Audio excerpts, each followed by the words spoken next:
and welcome to the Unhinged History Podcast, the podcast where two frenemies join together after reading history memes and then compulsively researching their backstories and then tell each other the story we've only recently learned.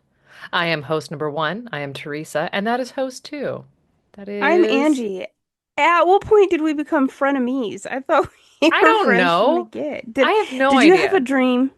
Did I piss you off in your sleep?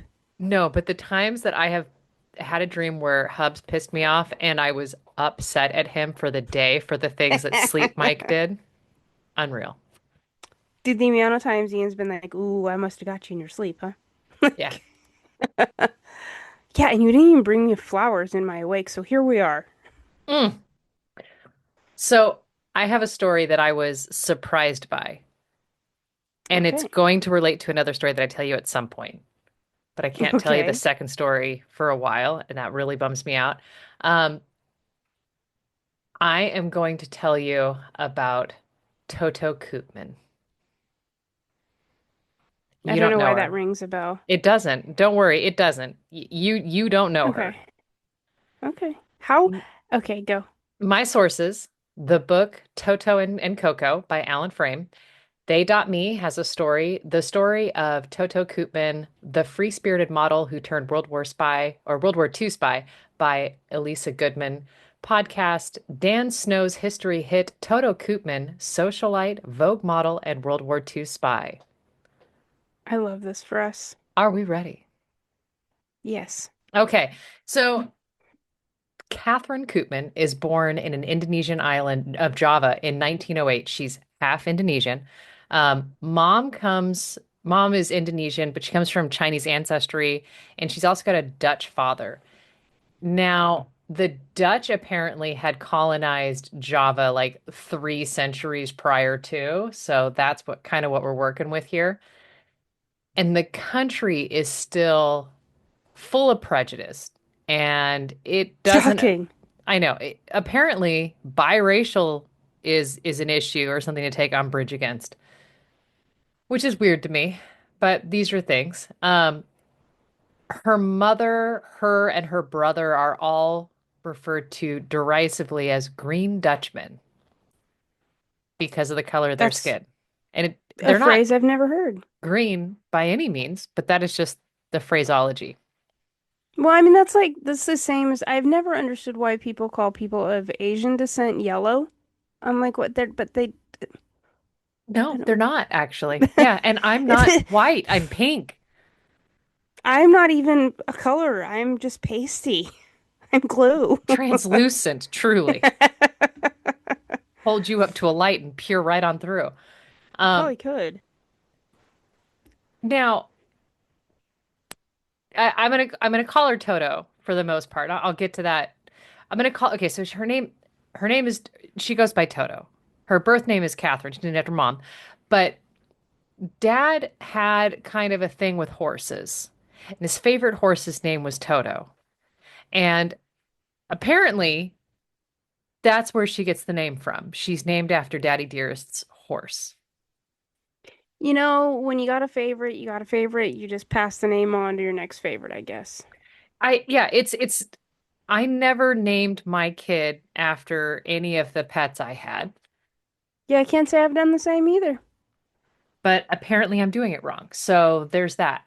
Um, so despite, her being quote a green Dutchman, she is super proud of her heritage and she speaks openly of it throughout her entire life. And she is very progressive, as are her parents. Now, as she proceeds to grow up, she, at the age of 12, is sent to the prestigious boarding school in the Netherlands, where she excelled in languages. Get a girlfriend. By the time she graduated, and we're talking like high school age, graduated, she could speak Italian, German, French, English, and Dutch fluently. Very little, if any, accent. I love her already. And she was beginning to master Turkish. Harden. Yeah. Okay. I mean, she wasn't there yet, so I couldn't say that that was in the fluent category. Um, now, She, as was the standard for wealthy families, she attended finishing school in England, and upon graduating, she divorces herself from what her family wants for her. Dad wants her to be a show jumper because, again, Daddy loves horses. Of course, yes. She decides that she's going to make her way to Paris. It's 1928. She's 19 years old and she's got some super high cheekbones. So she wants to be a model. Of course. Now, this is the kind of work it deeply upsets her family because they assume you are selling your body, even if it's just the photos thereof. So you are just one step above prostitution. Okay. Now, they wanted her to do show jumping, have children, be a well-kept Be a wife. lawyer. Oh, okay. Yeah, yeah, no. Sorry. Marry a lawyer. Got it. Yeah. And so, she's just like, how about no? But she ends up modeling exclusively for Vogue. Nice. Get it, girlfriend. She is like one of the first well-known biracial models, period. Okay. Okay. Later, she goes on to model for Chanel and other famed designers of people I don't know because I'm not very cultured. Um, There's as lots of ways to be cultured, my dear. okay, well, modeling and high-end fashion just ain't it for me because, she also modeled for Madeleine Vionnet, Marcel Rochus, and Mine Butcher. Probably butchered all of those names, and I don't know. I'm never going to be wearing their tags against my skin, let's be honest. Okay. Love this. Love this. In the book Toto and Coco, which I compulsively read, couldn't put it down, 10 out of 10, would recommend, would read again. Toto describes Coco Chanel as a bully, I'm not shocked, honestly. right? Like it's giving Devil Wears Prada. Also not shocked. Yep. These two run in the same circles. Chanel's a little bit older, where Coco is young. Chanel, I'm going to say, at first leaned towards fascism, and Toto sided with the resistance philosophy. Right. Now, Toto is charismatic. She is slender. She has this aura about her, right? She is beloved by the designers that she worked for and participated in every aspect of the creations collections. That's awesome. Like one of the things she would do, because apparently models don't make a ton of money. Typically, yeah, not at the very beginning at least. Yeah, You have to be trying to think of off the top of my head, Tyra Banks. right. You need those celebrity endorsement kind of deals. Yeah. But she was what they called a jockey. So she would wear their clothing out in all aspects of Parisian society, from balls to racetracks to opera. I love this. She's living the life. She loves opera because she speaks all of these language fluently. Like she can just kind of move through the countries that she wants to move through. And the opera, she's not needing to read the little translations on the bulletin or the playbill. She's able to actually like enjoy and immerse herself because she just gets it. One of the things she said that I absolutely loved is she said, one dressed up not to please men, but to astound other women. Yes. Yes. I cannot I cannot say how much I love the idea that you like I think there are so many more women that dress for themselves and dress to be like a beacon towards other women, and men think we're doing it for them the whole time. Yeah. Like, no, I am dressing the way I am dressing for the cute little girl that was told one day she couldn't be a princess. Oh no, honey, you wear that dress. You wear You that know, dress every day. right. I'm just like, I dress for oh, you're going to wear that. Yeah, I'm going to wear that. That's comfortable. You can't stop me. Yeah, that's Mm-hmm. fabulous. Mm-hmm. Here for it. So she is doing all of these things. She's moving through these high society circles. She's got this. this charm, this mystique. Like we're talking photographers seek her out to take her photograph. Like this is the kind of human she is. And also that she is this polyglot, this Yeah. just able to do anything that she wants really. She's all of these things. But another thing, this is what surprised me in the Toto and Coco book. The author talks about how in, mainstream culture, there is this kind of purity move, where, you don't necessarily hoe it up. But once you hit that upper echelon, once you are in that high society, they are just letting it go. They are sleeping with Doing what they anybody and want. everybody. Doing And what they want. she has this sexual freedom about her. Like she just like, oh, this is what we're doing. Okay, here we go. And Sign me up. this is what she embodied for her life. Love this for her. And did I I don't mention know this is why, the but 20s? I immediately was like, oh, she's the young Blanche Devereaux. I mean, yeah, kinda. So all of this is going on.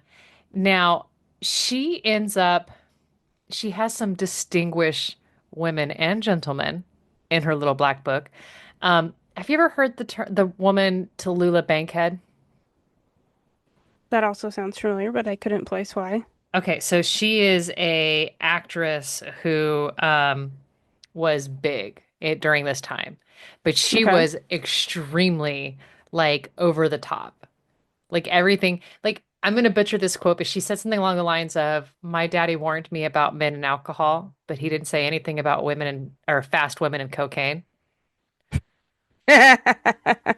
I love that. Yes. So I need to do her because she is wild. I love this. I'll wait here. Yeah. So Toto and Tallulah, they were a thing for a while and then they break up. These things happen. She also touts Randolph Churchill, son of Winston Churchill. Okay. He's gonna be in and out of this story. Now, one of her paramours was a newspaper magnate named Lord Beaverbrook. Okay. Now, That's a name. That's a handle right there. Lord Beaver, he is kind of like the William Randolph Hearst of his time. He owns many newspapers, including uh, England's Daily Express, the Evening Standard, the Sunday Express. He's 30 years older than she is. Listen, if he's got game. And he loves gossip. That's Oh kind my of God, why. he's like Leonardo DiCaprio.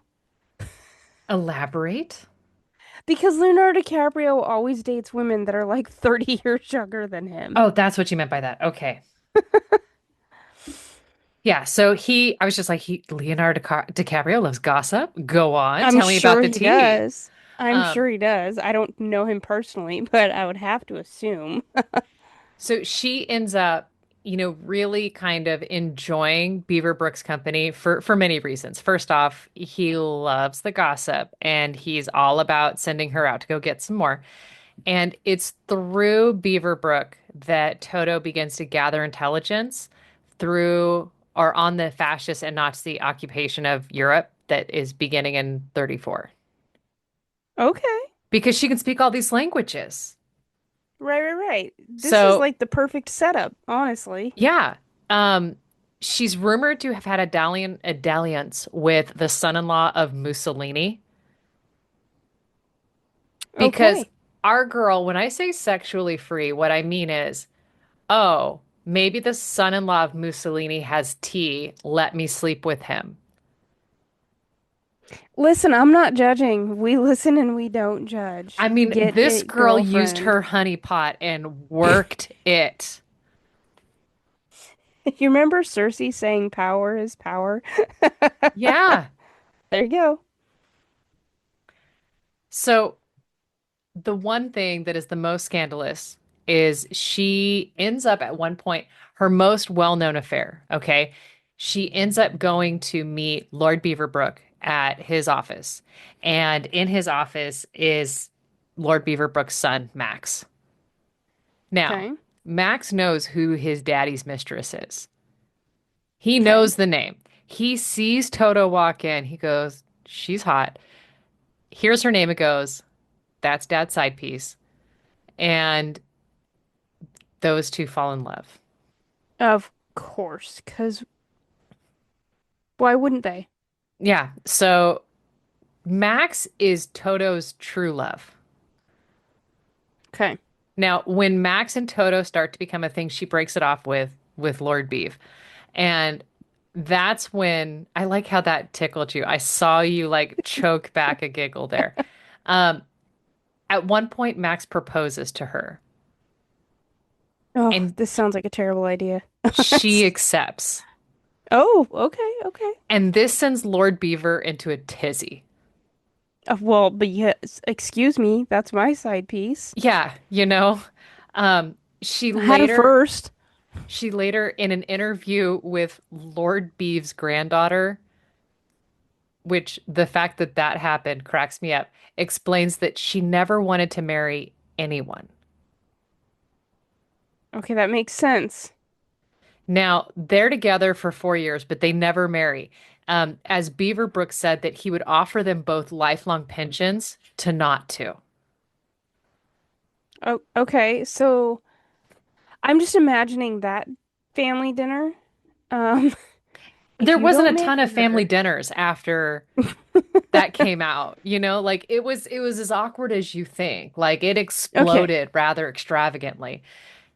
And so then he was like, I'll pay you not to marry my son, and I'll pay you okay. monthly until you die. Dude can I even would get like to married, and see. I'll still pay you monthly. I would like to see the will for that if pending he dies first. Like you still have to pay my side piece X amount of dollars for the rest of her life. Okay, bye. Yeah, I mean, I didn't see the paperwork, but she's like, you know what? Honestly, I kind of like all of this. I didn't think I was the marrying kind. I don't think I really want kids, but I like money. At And least she's honest so with herself. yeah, you know what? You just keep those checks rolling in. I'll do what you say. We can be common law. We don't need that piece of paper. Yeah. Look, all you asked is that we didn't get married, now that we stopped sleeping together. Yeah, that seems pretty easy to deal with, right? Okay. Well, they break up. Couples do. Oh, And it ends up being for like the purest of reasons. She realizes that he needs to have a child pass on the name, all the titles go down to kind of deal. And she doesn't want kids. And she's already said she won't marry him. right. So Okay. she kind of breaks it off. Okay. And so Please tell she me he finds love. he goes and gets married. He Okay. has a kid at least. And Okay. that kid ends up getting interviewed by or interviewing Toto Oh, later does on. this the interview? Oh my God. Yeah. Yeah. Okay. That's awesome. That is Okay. like the full circle. It's when I'm like, oh, we got to get to that part of the story. Like how are we mentioning his last name again? What is the Love that. relationship here? So yeah, that was fun. That was a fun reveal in the book. So Toto goes on. She's visiting friends in Florence in 1939, and this is when she falls in love with an Italian's resistance leader. Okay, so she's visiting friends in Florence in 39, and that's when she meets an Italian resistance leader, and our girl falls in love. I love how freely she falls in love. I mean, to be fair, she is just kind of giving love away, so it's easy to find. Love that for her. So as she's kind of falling in love with the resistance leader and seeing what Mussolini and fascism has done to the country, she tries to do what she can to support them. So she is selling furs and jewelry to his for his anti-fascist endeavors. Okay. Now, she's working for the Allies because things are starting to heat up. Like at one point, the British War Office has said, we're not hiring women to be spies. We're civilized. We can't trust a woman for that. And so she tells Beaverbrook, like, okay, fine, don't pay me, but I'm still going to give you this data. I'm Like still I'm gonna, still collecting it. yeah, I'm going to get this tea regardless. like in Might as well use attending. it. Yeah, she ends up getting um, designs for a tank that the fascists are using, and she's able to sketch it out and get it to the British. Like she's able to do some incredible things. I love And this. meanwhile, Beaverbrook is like, here's your monthly allowance. You keep at it. Thank you so much. Yep. And I adore all of this. But eventually the fascists catch up with her and they catch on to what her stuff is and they capture her. Oh, Only that's unfortunate. she flees. Good Like, for okay, her. but I have to actually, sorry. My notes jumped and so I got ahead. Um, all right, so let me zip back. So just, you heard all of that, I'll let it go. Um, so she's working for the Allies. She's spying on meetings of the Italian fascist party's paramilitary wing. This is where she gets the plans. They're called the Black Shirts. She's sending all of her intel back to England. And 2 years later, so it's 2 years of her being on this bullshit, the Italian police catch on and they sent her to a remote prison. I'm glad to know she's back on her shit. I mean, honestly, this girl, like she has such a joy and love of life that you hear her, like how she approaches things. You're just like, girl, I love this for us. yes. Um, so she's going to these remote prisons and detention camps, and one of them she escapes from. Like literally walks out the door when no one's looking.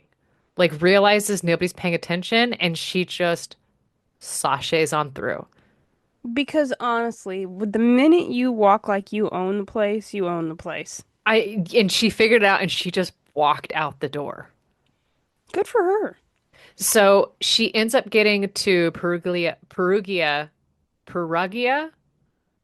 I no matter what I say is wrong. Um, Italy. And Okay. there she ends up helping detention camp escapees find asylum while continuing to help the resistance. Now, the fascists catch on to these antics of hers as well, and they capture her once more. Only this time, she ends up escaping to the Daniele Hotel in Venice. Okay. This is a nice hotel apparently, and she's just enjoying life. And then she hears word that the fascists are going, well, the Gestapo is going to do a thorough shakedown of the entire building. They've surrounded the building, so no one's coming in or out, and they're planning on searching every single room systematically. Okay. And she's like, "Well, that's not good because if she gets caught, this is going to be bad news bears."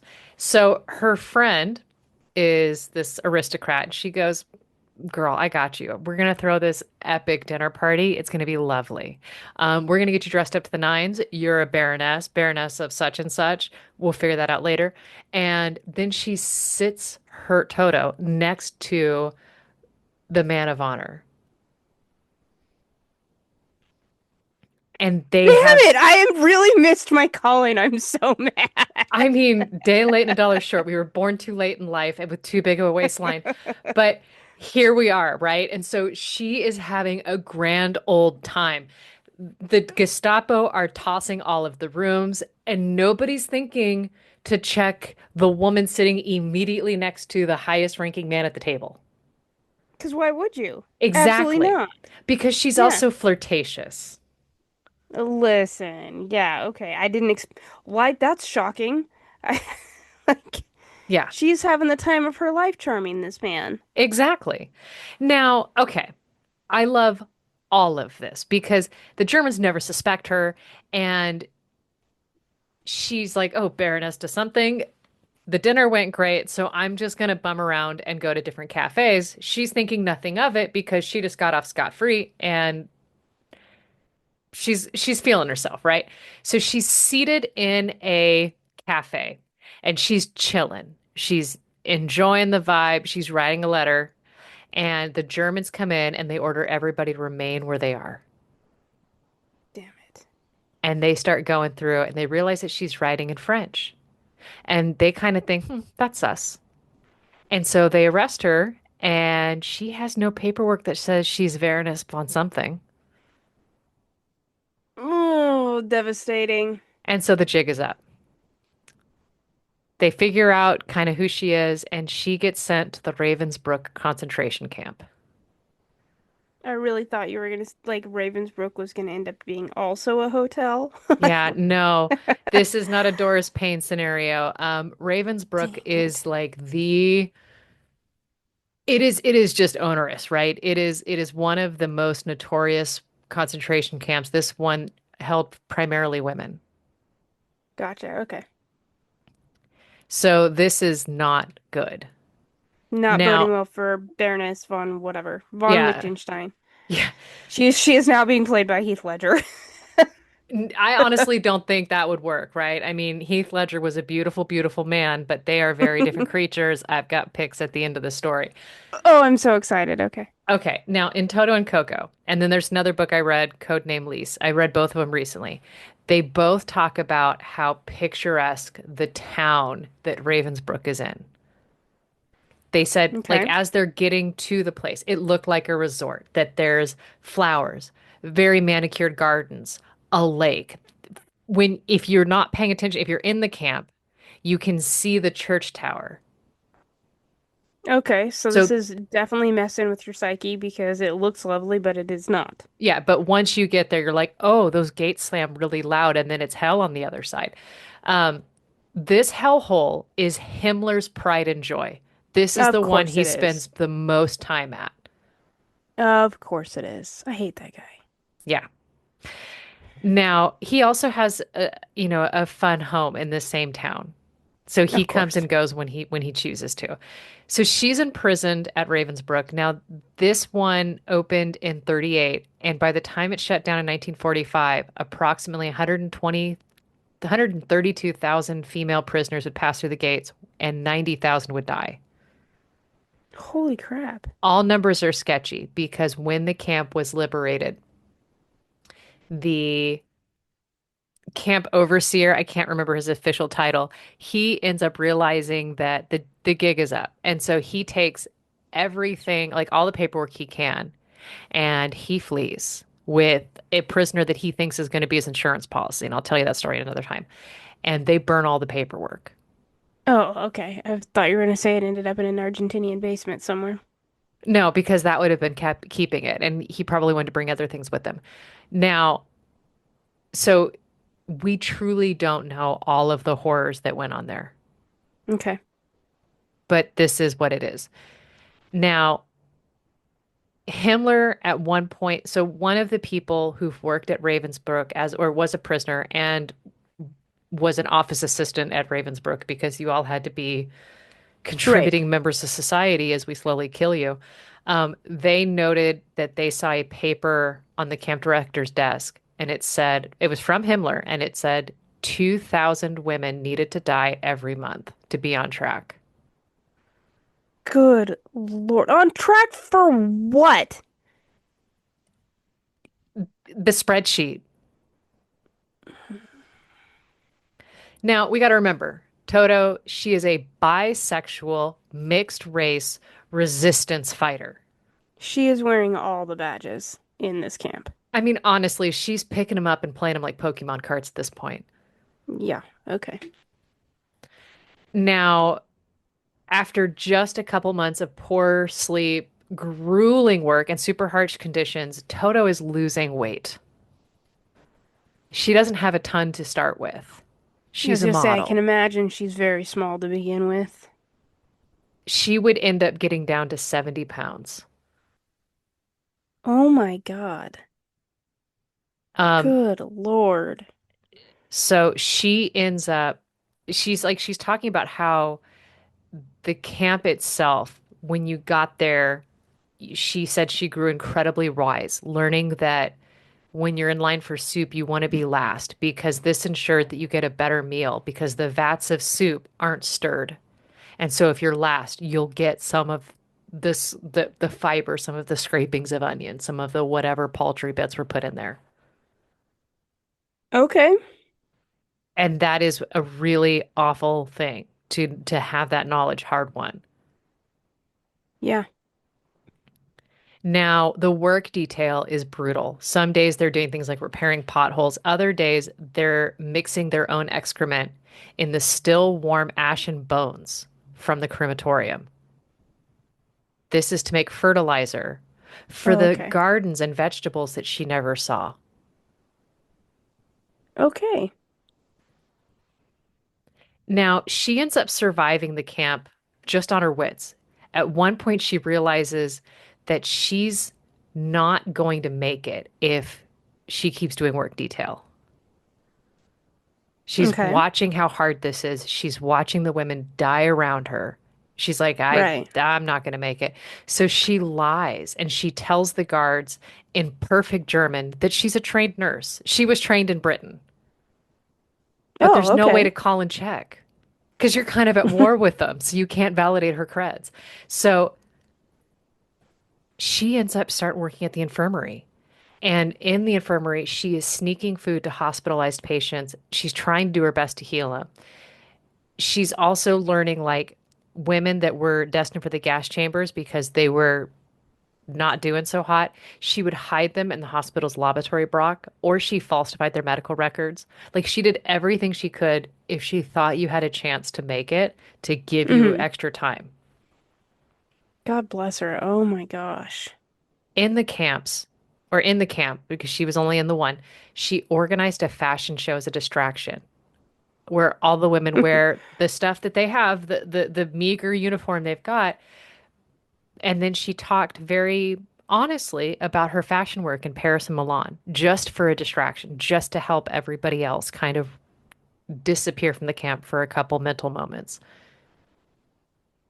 God, that takes the amount of like not only leadership, but like just the humanity in that moment. Like we are in the worst possible situation, but there was this time in Milan. Let me Yeah. tell you about Milan. Like that gives hope when there is absolutely none, right? And for those few minutes, I am sure those were life-saving minutes for those women. For Yeah. sure. Yeah. Wow. And then she receives word that she's going to be forcibly sterilized. Of course. I wondered when that was going to come into play. Yeah. It was with dirty needles, not switched out between patients, and Of there was course. no painkillers. Of course. So it's awful. She is miserable. And that's when some of the camp is liberated when the Swedish Red Cross's vice president, Count Folke Bernadotte, convinces the Nazi commander in chief, Heinrich Himmler, to release 7,500 women. Koopman's one of them. Okay. So she gets out in that wave. She's described as slender framed, shriveled, her head shaved, her body ravaged from medical experimentation. She'd been in Ravensbrück 7 months. My God. Now, when her and the other prisoners were driving to Sweden, they passed a field of green grass, and she asked to stop the van. And the other women, who hadn't seen grass in 2 years, ran through the grass and peed, marveling at the feeling.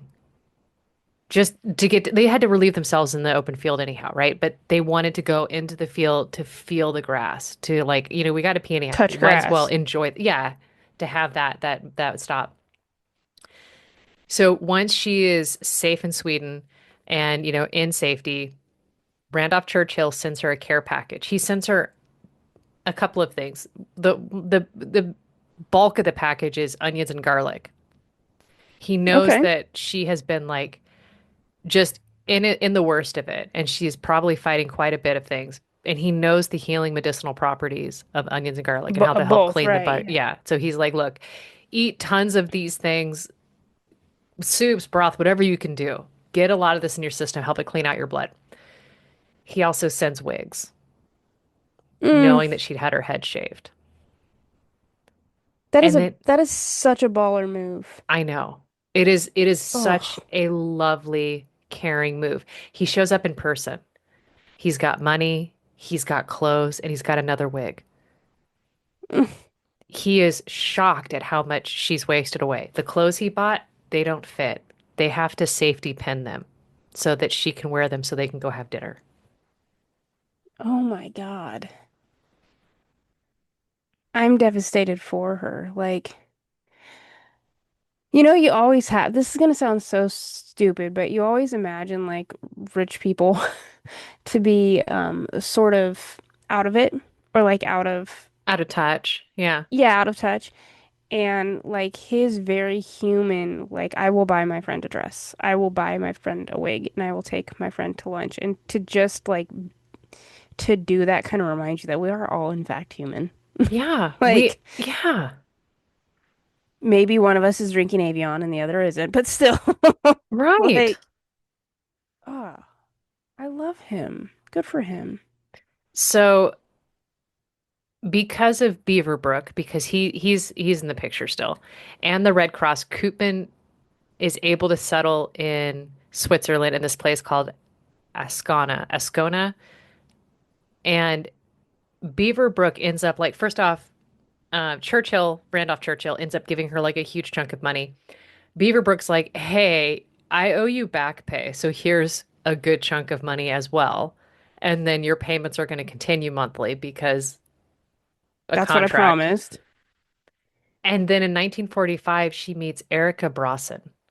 And Brawson is a London galleryist who she'd been involved in the resistance too, in Toto and Coco, sorry.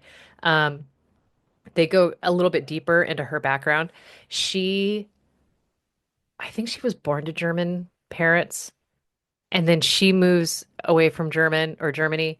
And at some point, she ends up joining the resistance and helping out in her own way. Okay. And so then, like, she ends up kind of when she ends up living in Switzerland after the war, and she's in the same group as Toto, and they don't remember meeting each other because they were in the same group. They just always kind of, Right. and then she kind of hears a little bit about Toto's 7 month stint in Ravensbrück and what she had to do and to survive. And that's when she's like, "Oh, you poor thing." And so then they kind of come together. And Okay. the girlfriend, what's her name? Oh, Erica. Sorry, I forgot her name. She ends up kind of taking like a mothering role as well as kind of like had a big crush on her and trying to nurse her back to health. Okay. Now, Erica had worked in London's Redfin Gallery and she was set on opening a space of her own. So she, in doing this, kind of tells Toto her idea, and they open what is, I guess, a now iconic gallery called the Hanover Gallery in London. It became famous because it was the first gallery to feature Francis Bacon. Is it Beacon or Bacon? Okay. Like Sir Francis Bacon? Like the modern artist? I have to Google it now because I'm thinking of something very different. I thought that's where my Carry brain went on. too. I'll But hit you back. okay. So with Browser's Eye and then Koopman's connections, the gallery just flourishes because when the gallery's going to like launch for the first time before Francis Bacon does his bit, um, Toto knows everybody of note, so she's like handwriting It's Bacon. invitations. Is it Bacon? Okay. I'm like, Um, oh, it's this guy. Oh, his work is nuts. Okay, sorry. Carry on. mm, He does a lot of religious like iconography, but make it modern and really moody. okay. Yeah, I didn't equate. I've seen later versions of his work more than I've seen his work. But Gotcha. yeah. Okay. Okay.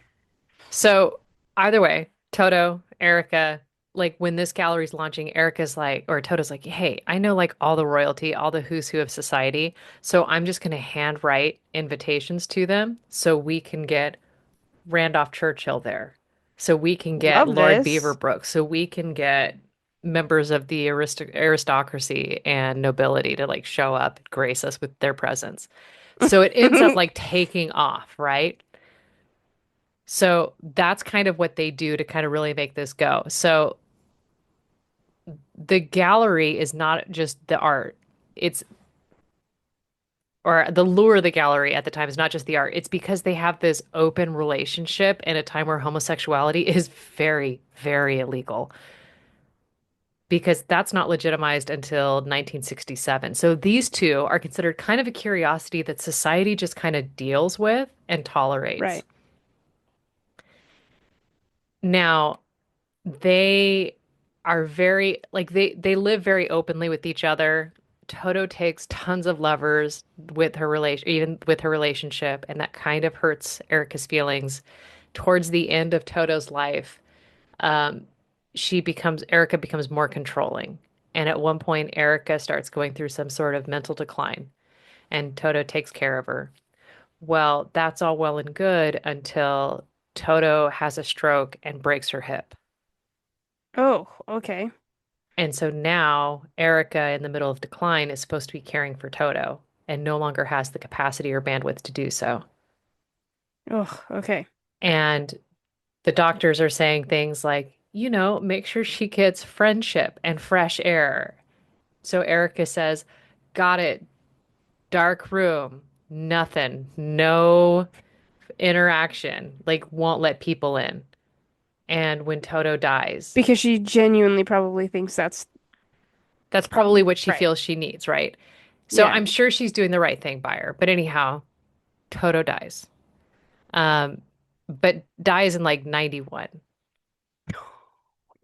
Nice. Yeah, so Okay. she survived quite a long time. Bronson dies 18 months later. Okay.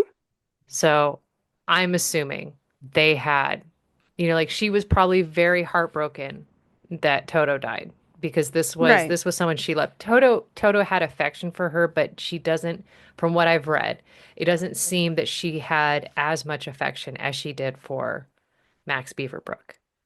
Right, right, right. Okay. Yeah, he was the man. He was her one. To be able to be like, yo, daddy, he could really put it down. You know what I mean? Like just the conversations those two had where the daughter probably didn't want to know what she knew. Thanks. I'm gonna go bleach my eyes. Yeah, it's like, mm. I Mm-hmm. once saw that man run to the bathroom without a towel. I can't unsee that. Thanks, though. Great for you. Love that you chose that. Yeah. Um, but up until Toto's death, she remained a wild spirit. And she did everything to the hilt in her own way and was absolutely incredible. And I had to tell you her story because it was I'm insane. I am forever indebted to your show. Oh my God, she's gorgeous.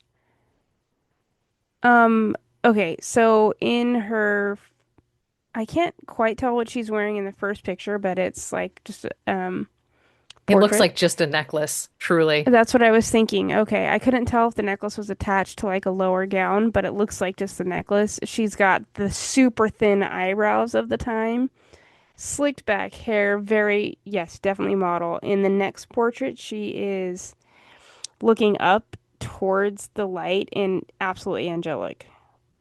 Absolutely a stunning human being. Okay, I've seen this image before.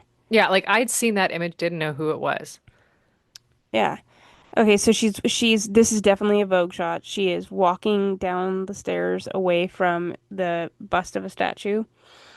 And her gown is filling out the stairs, like flowing down the stairs with her. It's you've seen this, I promise. If you're listening to this podcast, you've seen this picture. Yeah, you don't know that you've seen it, but we'll show it to you and be like, oh, that one. Mm-hmm. Yeah, But absolutely. that is the story of the first famous biracial model who coincidentally was also a spy. I will never ever get over biracial models who are coincidentally also spies. Um, that that being said, yeah, I'll never get over the amount of different walks of life and people that become resistance fighters in World War II. Like ever. That's phenomenal. Thank you for that. Might be one of my favorite stories of yours. The story that I'm biding my time on trumps it. I also have a story that I've been biding my time on, and I am so excited. I'm hoping to share it in the next 2 weeks. Very excited. Do we even have time for my story? I don't I know. Do we mean, have time? how long is your story? Normal? I don't mind waiting. I mean, okay, so Because I could sit here and talk about models being World War II resistance fighters for the rest of my life. I mean, honestly, it's all the rage. Like, All the rage. we could do it. I say let's go ahead and do it because I my story wasn't quite long enough. Like it, yeah, we had a lot of fun with it, but I don't know. Okay. I mean, like, I'm happy to tell you my story. Please. Okay, give me just 1 second to get my act together. Okay. There are my notes. Okay, so I am going to like preface my story with kind of a weird statement. Maybe it won't be weird, it feels weird to me. I have spent the last several weeks kind of in this learning space of discovering other genders um from a not Judeo-Christian worldview. Does Okay. that make sense? Yeah, I feel okay, so let me unpack what I feel like you're saying. And here's where you can jump in my shit with both feet if I'm wrong. Um, Having grown up indoctrinated in the church and everything that it stands for, we were given a very binary view as opposed to a biological view. The biological view saying, sure, there's two chromosomes, but they don't combine in XXXY. There's a surprising array in which those things occur. And because those occur so chaotically in nature, it also manifests in our brains and how those manifest. Like it manifests in the way we Yes. present ourselves and how we identify. Yes. So yes, you nailed that. And then additionally, how again, moving aside this Western Judeo-Christian mindset, like just not putting it on the back burner, but like just putting it a little to the left, we also have a cultural understanding that is can be very different depending on where you're at, right? Yeah. Um, okay, so I had heard of my story a long time ago, and like they've been on my list for some time. But recently, I came to the understanding that there was more to unpack and more involved in their story than I had previously thought. So I was like, this is kind of the perfect story for the things I've been learning right now. So I definitely want to share it. That being said, my character, who I will give you my sources and all that for in just a minute, was born in West Central Africa in the 1500s. That being Oh. said, I do not know if it is appropriate to put any modern labels on them. Like as in modern pronouns, like they, she, them. I think from everything that I've read about this individual, she would have been what would have been chosen just because. It's like Lieutenant Nunn. Yes, She very referred to much like herself as yes. she, and then later as he, and then as she, very fluid in how they viewed themselves. Yes. And I don't think in her culture it mattered one way or the other, if I'm going to be completely honest. I think with her station and with her situation, she did what was necessary for what was necessary. Does that make sense? Like I feel like it just needed that, what's the word I'm looking for? Warning. Yeah. Okay. So that being said, my sources are blackhistorymonth.org UK, Queen Nzinga Mumbandi, the unyielding beacon of resistance and sovereignty. Oh my gosh. Oh, Yeah. okay. Are you You didn't ready for mention her this? name. I am here for this. Okay. So my other source is blackpast.org, and I have a few other sources that I added but I didn't actually use anything with, but I like their artwork, so I wanted to make sure that that was here just for funsies, you know? Okay. But the other one that the bulk of my story comes from is a delightful website called makingqueerhistory.com. Now, I'm not so sure that she would classify herself as, quote, queer. However, Fair. she has made the list for this website, and they've done a phenomenal job of putting together the information about her life and what it would have looked like. Okay, so this story is a doozy.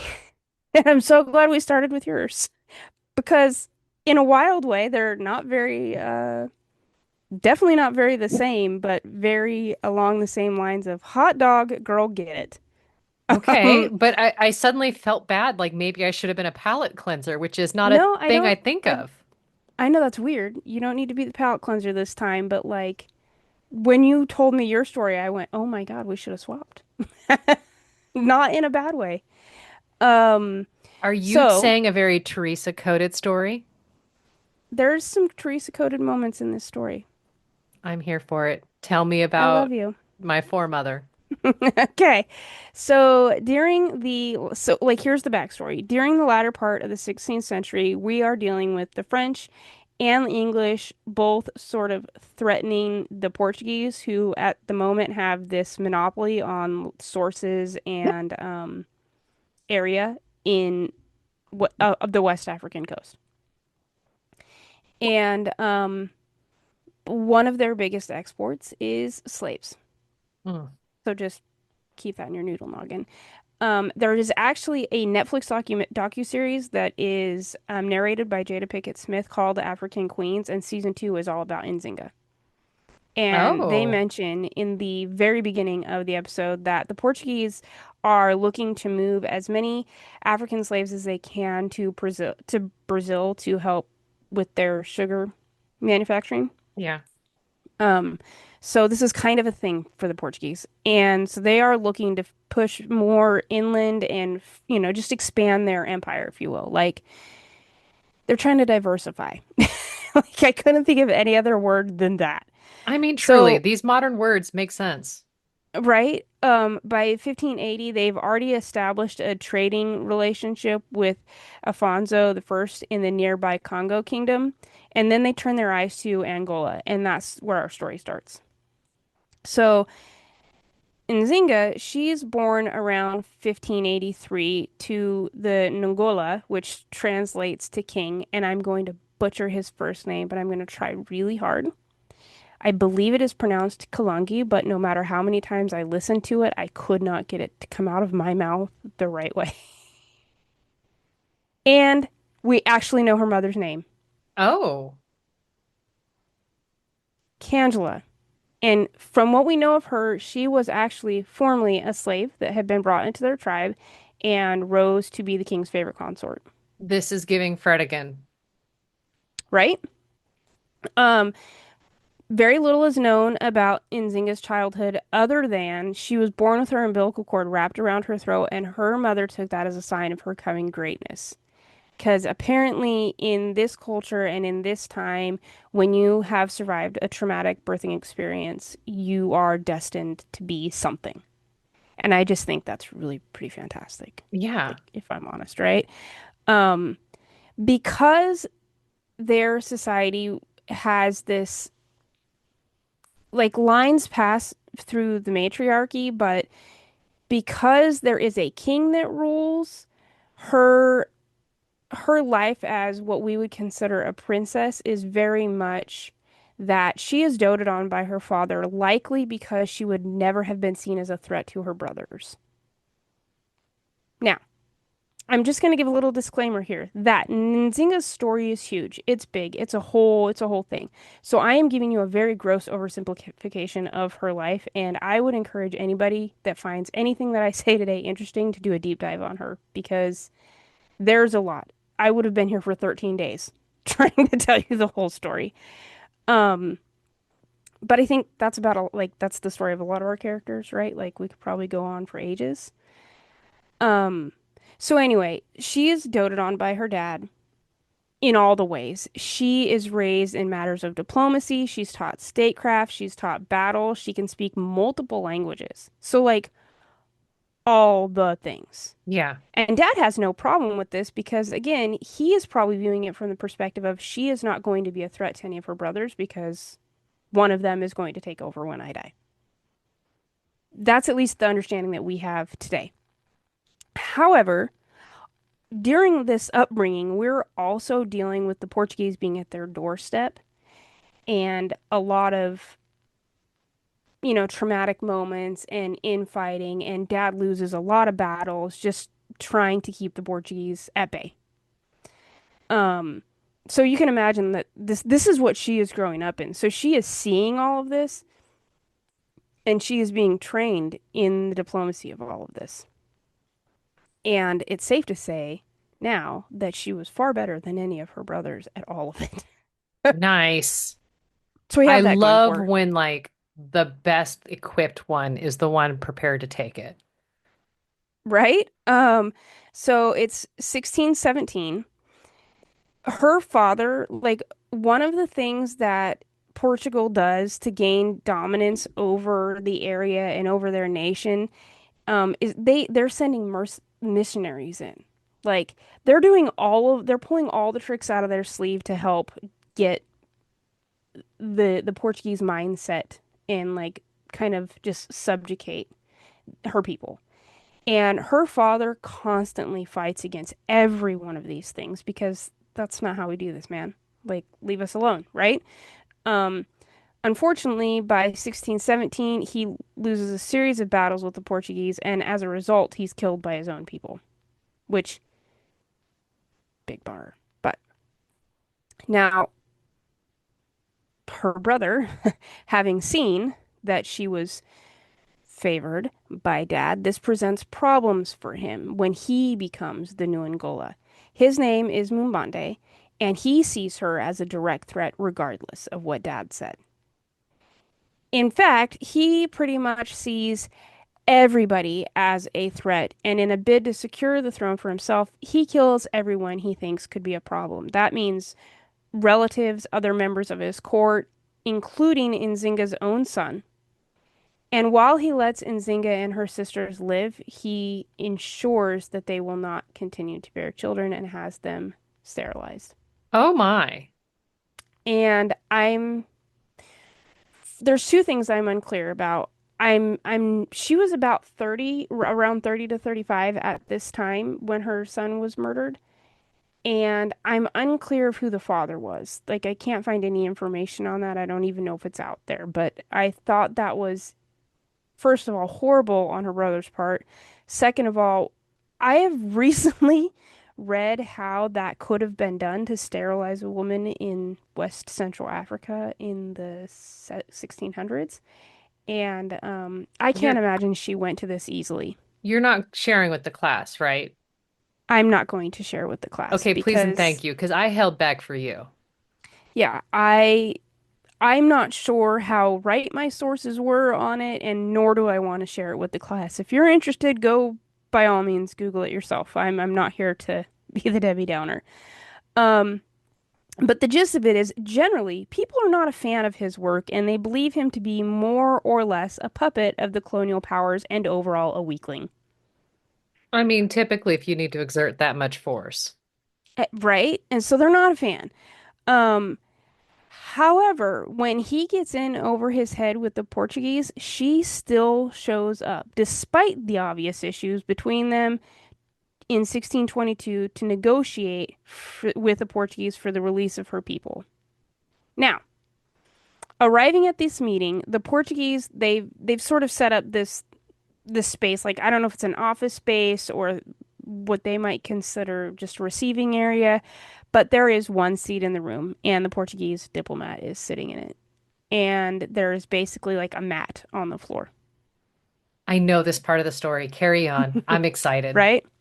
Um, our girl immediately sees this as a massive power imbalance and won't be having none of that. So, Black History Month has a great quote saying, "In an era when African leaders were often demeaned by European colonizers, Nzinga's refusal to accept a subservient position, opting to sit on the back of one of her attendants rather than on the floor, was a powerful act of defiance. This encounter epitomized her refusal to be diminished by colonial powers and marked the beginning of her legendary resistance." I mean, when I heard that, my response was, oh. You have to sit in a chair. You don't have a man for that. That's silly. I know.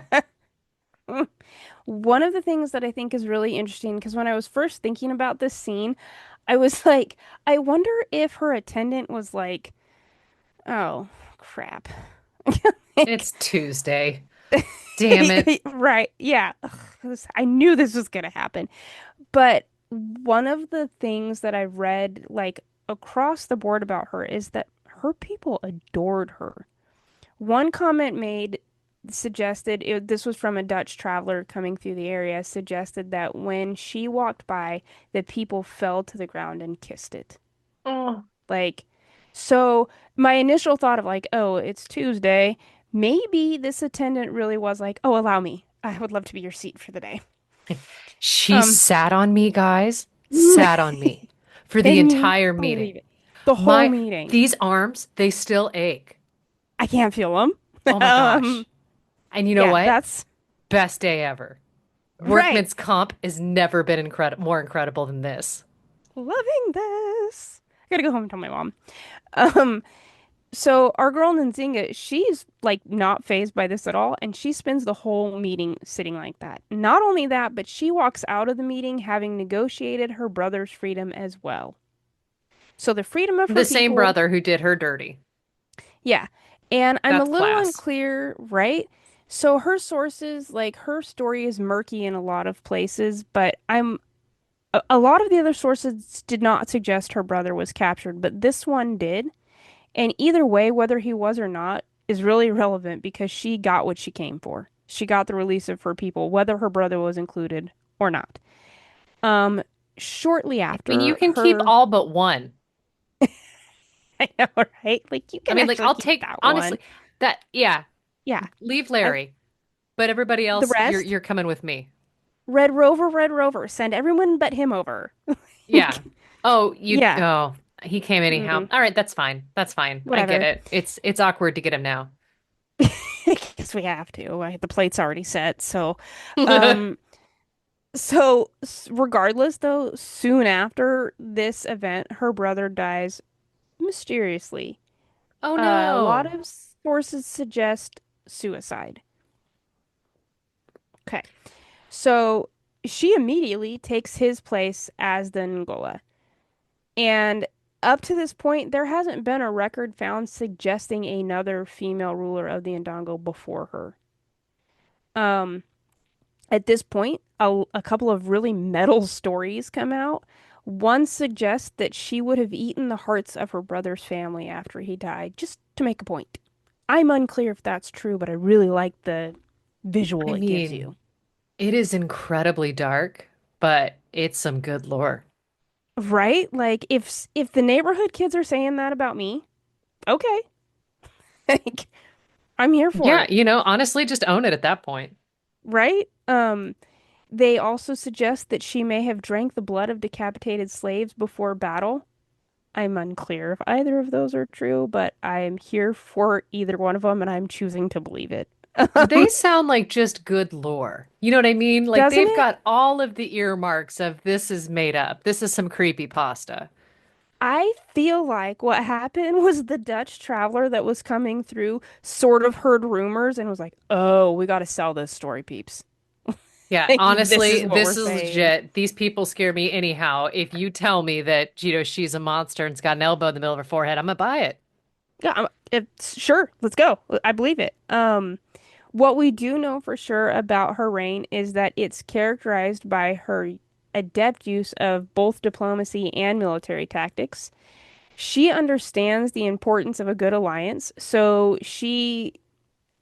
in a bid to support, excuse me, she wants the support of other African states and other European powers that are also opposed to Portugal. So, like, she knew what was up and she was talking to the right people. At one point, she also converts to Christianity and a strategic marriage alliance as part of her diplomatic efforts to build this big coalition against the Portuguese.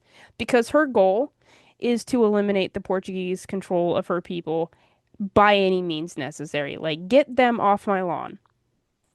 Now, Yes. this is the part that I just recently learned and was like, I am so glad I waited to tell her story because not all of the sources freely share this information. It should be said that the translation of Ngola comes out to be just king. There is no word for queen. This is also Okay. how Nzinga reacted to the situation. She dressed in the traditionally masculine clothing, as well as collecting a harem of men she called consorts. These consorts were all assigned male at birth. However, they chose to dress in the traditional feminine clothing of their time. Wow. Okay. Right. So one of the things that I learned um, over the last weeks is there are these cultures that have this sort of revered group of men who choose to be the feminine, to take on the feminine role. And that can exist within any culture and within any society, but it's always this like fringe area. And it was very real in her, among her people. And they would have called them when they, were of the appropriate age, they would have called them grandmother. Like it was just accepted. So I think for her to take on the role of the king and dress traditionally as the king and have this harem of consorts of men that were dressed as women just made sense. It wasn't like how we would see it today, I think. I think for them, this is just what you do. This is the situation. This is how you are. Supposedly, and I don't know how true this is, but I love it. These consorts and any other prospective lovers would have to fight to the death before giving the opportunity to sleep with her. I think, again, the Dutch traveler is probably having a great time. Yeah, that sounds a bit hardcore. That sounds like, and then we're gonna tell, you know what? There used to be more of this, but to sleep with her, you Oh, had to fight to the also, death. and then you die afterwards. You get murdered afterwards because why Yeah, I not? mean, But honestly, like that, so we have a punch card. right? We as soon as we finish our number of mating times, We're then that's out, curtains. Yeah, we got to right? make room for somebody else. I don't think that part's true at all because she did have a harem of consorts, so I think they got to survive. But either way, metal as hell. Going back to when I mentioned earlier her becoming Christian, queer history has this great quote. They say, using flattery and smooth talking to manipulate the Portuguese, she allows herself to be baptized and uses the name Dona Ana de Souza for a period of time. Now, this is relevant. Side quest. The Christian name she chooses was in honor of her godparents, the Portuguese governor João Correia de Souza and his wife. This is super relevant to my story because that is the same man who wouldn't give her a seat at the table. Serves as her godfather Ick. when she is baptized. Right? Right. Um, you can imagine though, still the relationship between the two nations is not easy. There's a lot of infighting, there's a lot of disagreement as to what either one is willing to give up for peace. And as the tensions start to rise and the good feelings start to dwindle, Nzinga's eventually forced to just outright, like, full frontal fight the Portuguese. But this is an opportunity for us to see her competence as not only a diplomatic leader, but a military leader. She lost many battles, but through this, her acclaim, like it grows both in her region and in Europe. At one point, she's exiled, but she takes this time to consolidate power and continues to build this expansive reputation. And I think at this point, she also reverts back to her own ancestral religion. She doesn't take on the continue wearing the name, although at some point she probably would again, right? What is apparent from her reign is that we know she was known for sure for placing women in positions of power, granting freedom to slaves, and she gathered other exiles, like not just her own people, but others that are being having these problems with the Portuguese. Like she's creating a safe haven for them. Big fan of her work. She is also a big proponent of guerrilla war with the Portuguese. She'd be conducting, like she herself would be conducting hit and run attacks on Portuguese settlements and like their supply lines, and this absolutely disrupts the Portuguese and all of their operations. And I just loved this for her. She makes Yes. inroads with the Dutch as well as the Kingdom of the Congo, who we had I just briefly mentioned at the beginning, who was sort of dealing with this before when she was a child, right? I had already mentioned this, but I loved this quote. Black History Month says that Nzinga also provided sanctuaries to runaway slaves and soldiers, which not only weakens the Portuguese economic interest, but also strengthens her own forces. Her capital, which is in Matamba, becomes a refuge for those fleeing all sorts of brutality from slavery. And this is embodying her vision of a sovereign and united African resistance against colonialism. And I like the fact that she saw this, like, if we band together, we can do this. We can kick out the colonizers. The enemy We of my just have enemy to is my work friend. together. Right. Now, while she's working to expand her rule in territory, she is also um, posing this real threat to the Portuguese. So they try to replace her with a puppet ruler, but like her brother, he's unpopular. Now, remember, she's still in exile, but she is still a problem for them. Like, to no end. She is out to piss these people off left and right. She was willing to negotiate on slave trade, which happened to be at the time a sticking point in negotiations. But for them, what was the real big deal was her refusal to come back to Christianity. Because at the time, that was the rage, right? Like you become a Christian and you stay a Christian, and that's that. Like we can't deal with anything else. The Pope said you have to be a Christian. Yes? No, no, I'm getting ready to pull my multi-tool to go back to my embroidery. Oh, I thought you were going to ask a very, very pointed question about the Pope, and I don't No, have an I answer. that's Okay. apparently the pointed question face and the I need to use brute force are the same face. Love this for us. Um, she does make her way back to her throne, and her allyship swaps from the Dutch to the Portuguese at this point because problems are problems and you just have to solve them. She does return to Christianity and she rules in peace for the next 40 years. She dies in 1663, aged 81, 80 years old. Now, though her Wow. death, right, marks the end of the era, her legacy still lives on. She's remembered as a skilled negotiator, a fearless warrior, and a visionary leader who tirelessly fought for the autonomy and dignity of her people.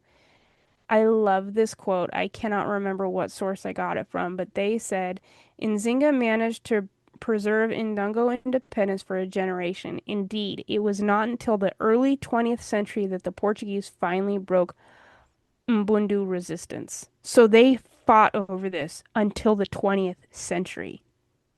She was a 17th century ruler. And like my brain was like, Wait, she was at yes. 17th century? Wasn't this the 1500s? Wouldn't that be 16th? She was born in the 1500s, but her reign was in the 1600s. Oh, thank you for that. You're welcome. One of Proof us I is was really paying good with attention. dates, and the other one of us simultaneously is the same person, can't say the River Times. It's not that I'm bad with dates, I just fail to say them out loud accurately. They're correct in here. It's just once they leave this mouth gate, they're all jumbled. They're not my responsibility anymore after that. Yeah, I It's your held their problem, not hands up mine. to the lips. That's where they all fall. They all fall short. Now, one of the things that I learned in like my compulsively gathering facts about her is that there is a connection today, and I'm hoping I'm going to pronounce her woman right. Diambi Kabatsulia is the traditional monarch of the Bakwa Lontu people in the kingdom of Luba, situated in the southern region of the DRC. She is called the Woman King by her people today, Mm. and she is fabulous. Absolutely fabulous. Like I probably spent way more time looking at her website than I should have trying to learn about Nzinga. But I that's my story. That's my girl. I do have a couple of pictures. Please and thank in you. case you just need a visual. Because I love maps, I needed you to be able to see how close their kingdoms are, Nzinga and Diambes. Okay, so I'm seeing a map. We've got Madagascar off to the right. Yep, This just helps you orient so you know we're close to South Africa. Where am I supposed to yep. be looking at the bright Okay, dots? so Ndongo is right here on the central western coast. Okay. Can you see my Yeah, arrows? I can. Yeah, I can. I can. Okay. So there's Nzinga's kingdom, and this is the kingdom of Diambi today. So they're not, well, right here. They're not far from each So other as Central far as like, Africa, but still. hmm It's like the coast of California versus the border between California and Nevada. Yep, that is actually the exact same visual. Well done. And this is the historical image of what they say Nzinga looked like. Okay, so she is showing me a incredibly beautiful black woman um, with hair worn natural. She's got a hat that is, it looks both European royal and also like a strawberry in the same breath. Yeah, yeah, it does. An inverted strawberry. She's wearing it as a Yep. hat, but it's got a Yeah, gold. and yeah, Yeah. she's got like a flared gold crown, and then she's got this strawberry, embroidered strawberry on top of it.